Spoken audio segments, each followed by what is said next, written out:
जय माता दी। श्रीजी ज्योतिष संस्थान के इस खास अंक में आप सभी का बहुत बहुत स्वागत है और मैं हूं आकांक्षा। आज मेरे साथ आचार्य माही जी फिर से जुड़े हैं और आज हम बात करने वाले हैं एक ऐसे विषय के ऊपर जिससे अक्सर हर व्यक्ति बहुत डरता है और वो विषय है काल सर्प दोष। अब क्या काल सर्प दोष हर किसी के लिए खराब होता है या फिर सर्प दोष होने के बावजूद भी आप सक्सेस पा सकते हैं? क्योंकि ऐसे हमारे पास कई एग्जाम्पल्स भी हैं जो काल सर्प दोष होने के बावजूद भी उन्होंने अपना बड़ा नाम बनाया है।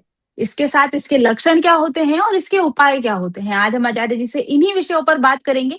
इसी के साथ मैं शुरू करती हूँ। आचार्य जी, आपका बहुत बहुत धन्यवाद, आज आपने हमें समय दिया।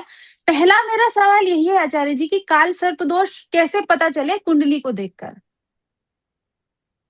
आंसर एक्चुअली क्या है कि काल सर्प दोष हर एक के लिए अच्छा भी होता है, हर एक व्यक्ति के लिए बहुत ज्यादा बुरा होता है, लेकिन अधिकतर ये खराब ही होता है। हाँ। सही मायने में देखा जाए तो, क्योंकि बेटा काल का मतलब क्या होता है? मृत्यु। हम्म। और बेटा सर्प का मतलब होता है सांप। जी। ये मेन डिफिनेशन बेटा बताएगी ये। तो बेटा जिसकी भी जन्म कुंडली में राहु केतु के दायरे में सारे ग्रह आ जाते हैं, हम्म। ये बेटा काल सर्प दोष का मेन योग जाके बना देते हैं। जैसे मैंने माना कि केतु पहले घर में जाके बैठा है, राहु सातवें घर में, तो इनके हम्म। बीच में जितने सारे ग्रह आ गए, शनि राहु केतु सब, ये जितने भी ग्रह आ गए, चंद्र मंगल बुध सातों ग्रह, तो ये काल सर्प दोष आपकी जन्म कुंडली के अंदर बन जाता है। जी। क्योंकि बेटा ये तुमने जरूर बहुत अच्छा क्वेश्चन किया है कि हर के लिए अच्छा होता है या हर के व्यक्ति के लिए खराब होता है। खराब होता तो है बेटा जी। ये डिपेंड करता है कि कौन से घर का ये काल सर्प दोष आपकी जन्म कुंडली में लगा हुआ है। यदि बेटा मौत का सबसे बड़ा नाम होता है। तो मतलब ऐसा भी होता है कि पहले घर का काल सर्प दोष, दूसरे घर का, एक जनरल नहीं होता, बिल्कुल। बाकी घरों का भी होता जनरल है? बेटा नहीं था कि बेटा राहु केतु तो किसी भी घर में दायरे में आपके आ सकते हैं, एक से लेकर 12 हाँ। घर तक कहीं भी लगा सकते हैं वो। बिल्कुल। जैसे बेटा क्या होता है कि मैंने एग्जांपल आपको छोटा सा देना है, जिसकी भी जन्म कुंडली में काल सर्प दोष होता है तो कामों में रुकावटें बहुत ज्यादा आती हैं, हाँ। शादीशुदा जिंदगी में दिक्कतें बहुत ज्यादा आती हैं, पुत्र संतान के सुख में तकलीफें बहुत ज्यादा आती हैं, हर एक कामों में अक्सर रुकावटें आती हैं। हम्म। तनाव ऐसा व्यक्ति बहुत ज्यादा लेने वाला होता है। यदि नौकरी करता है तो उसको नौकरी में संघर्ष बहुत ज्यादा करना पड़ता है। हम्म। और बेटा इसकी जो निशानी होती है ना, जिनको मालूम भी ना हाँ। हो, जिनको जिनको बेटा सपनों में सांप दिखाई दे, अरे। तब भी तब भी बेटा आपको समझ लेना चाहिए कि आपकी जन्म कुंडली के अंदर काल सर्प काल दोष सर्प पक्का दोष लगा है। हुआ है। क्योंकि ये बेटा इसकी निशानियां होती हैं। तो आचार्य जी, जैसे और ये तो एक हो गई निशानी के सपने में सांप अक्सर लोगों के आता है, तो इसके हम्म, अलावा ऐसी कोई निशानी जो हमको रोजमर्रा की जिंदगी में ऐसे देखने को मिल जाए कि ये वाली प्रॉब्लम तुम्हें हो रही है तो तुमको अब आचार्य से मिलना है, आपको अपनी कुंडली दिखानी है क्योंकि काल सर्प दोष हो सकता है? तो ऐसे कुछ ऐसे लक्षण जरूर बताएं जिससे हमको पता लगे कि हाँ, अब जाना जरूरी है, ये हाई टाइम है, अब आपको दिखाना है। बेटा कांक्षा, जो इसका सबसे बड़ा जो टेंशन होता है, ये मानसिक तनाव बहुत ज्यादा देते हैं। हम्म। अकेलापन। हम्म। ऐसा व्यक्ति अपने आप को अकेलापन महसूस करता है। यदि जब तक कि जन्म कुंडली में काल सर्प दोष है, तो हो सकता है कि पति और बच्चे विदेश में रहते हैं, इंसान अकेला बिजनेस कर रहा हो भारत में, अरे। हम्म। ऐसे भी ये योग बनाता है। इसको बोलते हैं अकेलापन। इंसान मानसिक रूप से काफी टेंशन ज्यादा लेता है। हम्म। उसको उसको घुटन जैसी महसूस होती है हम्म। कि वो मानसिक तनाव देने वाला था। रात को नींद भी काफी कमजोर होती है। जी। ये बेटा मानसिक तनाव देने वाला योग जाके बन जाता है। यदि मैं कैरियर की बात करता हूँ कि कैरियर में इसका बुरा इफेक्ट क्या आता है, हम्म। ये बेटा, ये जो काल सर्प दोष है, ये बनते बनते कामों में अक्सर रुकावटें देता है। हाँ। ये भी इसका मेन मेन बहुत बड़ा इसका लक्षण होता है। प्रमोशन होने में रुकावटें देता है। जिनके हम्म। प्रमोशन होने में बार बार अड़चने आती हैं, तब भी ये नुकसान का कारक बेटा बनता है। दूसरा बेटा योग जाके बन जाता है आपकी जन्म कुंडली के अंदर कि अचानक नुकसान कराता है व्यापार में। ये भी हम्म। काल सर्प दोष के ही लक्षण होते हैं। तो ये बेटा अचानक जो परेशानी जो आती है, ये इसके लक्षण होते हैं। कैरियर में जो बाधाएं देने वाला काल सर्प दोष बेटा योग जाके बन जाता है। हम्म। अब बेटा यदि हम बात करें पारिवारिक या वैवाहिक जीवन में इसका बुरा इफेक्ट क्या है होता है, हम्म। ये कांचा जीवन साथी के साथ विवाद उत्पन्न करा देता है। और बेटा पुत्र संतान को लेकर के दिक्कतें देता है, और घर में बेवजह की कलेश बन जाते हैं। ये भी काले सर्पदोष के ही लक्षण है। हम्म। यदि बेटा मैं इसकी बात करता हूँ, ये स्वास्थ्य में क्या इफेक्ट डालता है काल हाँ। सर्पदोष, तो बेटा ऐसे लोगों को सर दर्द हमेशा बना रहता है। हम्म। त्वचा से संबंधित बीमारी कौन की बनी रहेगी, और हम्म। पेट का खराब होना, ये भी इसी के लक्षण ही है बेटा। तो बेटा कई अरे प्रकार के योग होते हैं ये जी। बिल्कुल। एक सवाल आचार्य जी हमारे पास अक्सर आता है कि काल सर्प दोष में, क्योंकि काल लगा हुआ है, तो अक्सर लोग कहते हैं कि अच्छा, टेढ़ा हो गया, टेढ़ा। हाँ, अब ठीक है, अब ठीक है। एक सवाल और आचार्य जी बहुत ज्यादा हमसे पूछा जाता है कि काल सर्पदोष, क्योंकि आगे काल लगा हुआ है, तो अक्सर लोगों हम्म। के मन में ये भय होता है कि काल सर्पदोष मतलब आपकी अकाल मृत्यु हो जाएगी। तो क्या ये सत्य होता है कि ऐसा होता है काल सर्पदोष में? नहीं बेटा, ये बिल्कुल भी सत्य नहीं है कि जिसकी जन्म कुंडली में काल सर्प दोष हो उसकी हम्म। अकाल मृत्यु होती है। ये बिल्कुल भी गलत है, मैं बिल्कुल बेटा नहीं बोलूंगा। जी। उसके लिए बाकी ग्रहों को देखना बहुत अनिवार्य है। अब हाँ। देखो, लता जी की तुमने मृत्यु सुनी होगी, ये इनकी क्या अकाल हम्म। मृत्यु हुई? मैं एग्जांपल बता नहीं, रहा हूँ आपको। बिल्कुल भी नहीं, अच्छी तो बेटा उम्र थी उन्होंने उनकी। अपनी अच्छी उम्र थी, अच्छा जीवन जिया, सब कुछ किया, हम्म। लेकिन दोस्त था कुछ ऐसे योग थे जो वो फल नहीं प्राप्त कर पाए। बिल्कुल। जी। जी। तो अब अभी हमने लता जी की बात छेड़ ही दी है, तो ऐसे कई सारे हस्तियां हैं इतिहास की जिनके कुंडली में अच्छा खासा काल सर्पदोष था, मगर फिर भी वो आचार्य जी अच्छी पोजीशन पे थे, अच्छे उन्होंने अपना करियर, उनका बहुत अच्छा रहा। मगर मैं आपसे ये जानना चाहूंगी कि काल सर्पदोष का उनकी कुंडली पर क्या, उनकी कुंडली में काल सर्पदोष के कारण उनके जीवन पर क्या असर रहा होगा। फॉर एग्जाम्पल हम लता जी की ही बात करते हैं। लता मंगेशकर जी इतनी बड़ी गायिका रही हैं भारत के इतिहास की, मुझे लगता नहीं है उनके स्टैचर तक कभी कोई पहुंच भी पाएगा। तो काल सर्पदोष के कारण उनको क्या समस्याएं, वो उनकी कुंडली के अकॉर्डिंग क्या रही होंगी?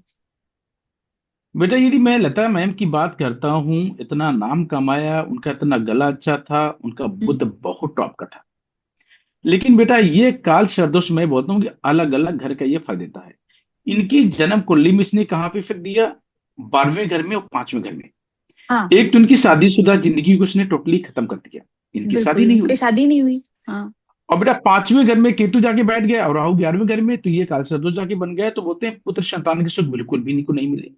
बिल्कुल, शादी ही नहीं हुई तो फिर संतान भी शादी कहाँ, बेटा नहीं हुई तो कैसी? बेटा पुत्र संतान के बेटा सुख कहाँ से मिलेंगे? लेकिन इनमें बिल्कुल। हिम्मत बहुत थी, इन्होंने अपना नाम फेम सब कुछ बनाया। बिल्कुल। तो ये बेटा डिपेंड करता है कि आपकी कौन सी जन्म कुंडली के अंदर कौन सा काल सदोष बेटा लगा हुआ है। बिल्कुल, और इसी कड़ी में क्योंकि आचार्य जी दूसरी दूसरी कुंडली हमारे पहले पीएम श्री जवाहरलाल नेहरू जी, उन बहुत कम लोगों को पता होगा कि उनकी कुंडली में भी काल सर्प दोष था। तो जी उनको क्या असर देखने को मिले होंगे काल सर्प दोष के कारण? बेटा, यदि जवाहरलाल नेहरू जी की हम करते हैं चर्चा, उनकी जन्म कुंडली में तो काल सदोष इतना गंदा वाला था कि पूछो ही ना।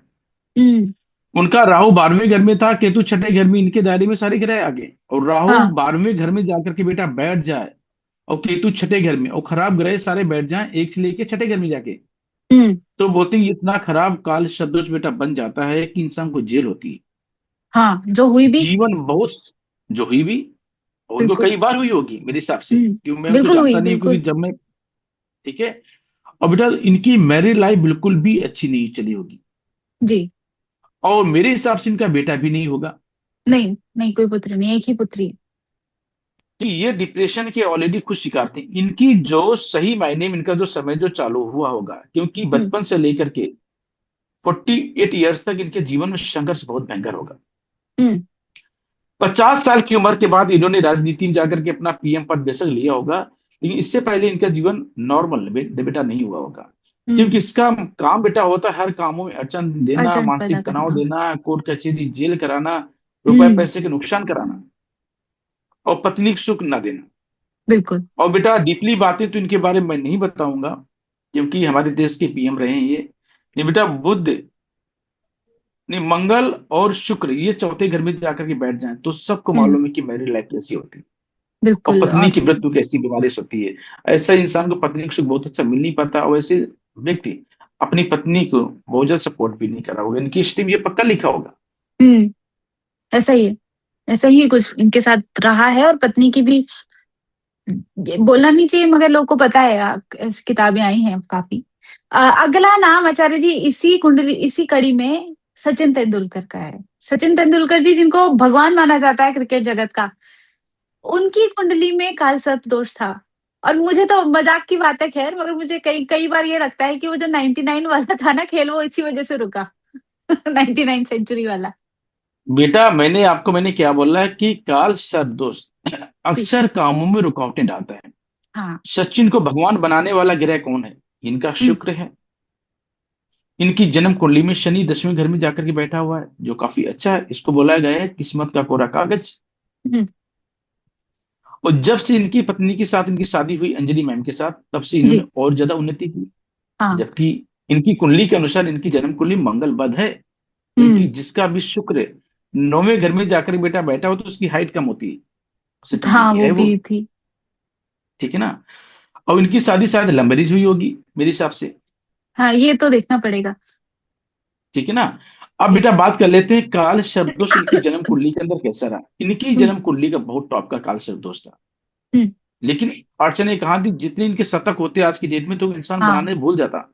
बिल्कुल। क्योंकि यदि कितनी बार तो ये 90 में जाकर के आउट हुए हैं। हाँ, सही बात है, 99 पे नहीं आउट तो हो जाते इनके थे। हाँ, नहीं तो इनके बेटा मेरे हिसाब से कम से कम 150 शतक तो होते। बिल्कुल। ठीक है ना? अब बेटा ये जो योग जाकर के बन गया, राहु 5वें घर में और केतु 11वें घर में, बाकी सारे ग्रह आ गए 6 से लेकर के 12वें घर के बीच में। हम्म। तो ये जो काल सर्प था ये बहुत ज्यादा खराब वाला नहीं था।